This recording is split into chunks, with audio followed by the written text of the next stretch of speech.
News channel हक की आवाज। पैराडाइज फंक्शन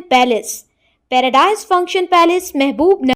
केमिकल और फार्मा कंपनियां कचरे को तलब करने के बजाय उसे मूसा नदी में डाल रहे हैं।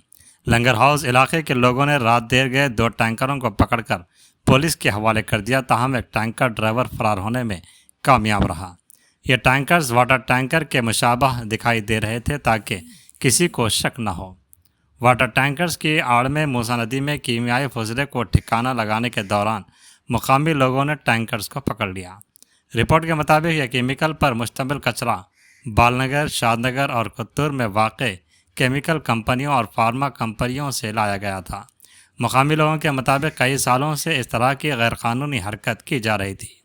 मुलजिमान एक मेन होल को इस्तेमाल करते हुए मूसा नदी में केमिकल बहा रहे थे। राजेंद्र नगर सीआई ने बताया कि अल सुबह 3 बजे इत्तला मिली थी कि बापू घाट के करीब टैंकरों के जरिए केमिकल को मूसा नदी में फेंका जा रहा है। पुलिस ने मौके पर पहुंचकर टैंकर को कब्जे में ले लिया। इस बात की इत्तला आलूदगी कंट्रोल बोर्ड को दी गई। इस सिलसिले में कानून के मुताबिक कार्रवाई की जाएगी।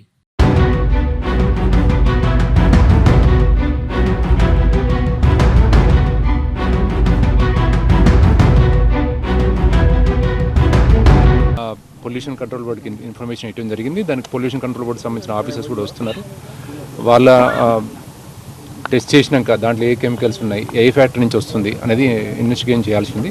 అదేవిధంగా ఇక్కడ చూస్తే ఒక పైప్ ఇక్కడ నుంచి భూమిలో నుంచి తీసి దాంట్లో మూసిలో కనెక్టివిటీ ఉన్నట్టుగా తెలుస్తుంది.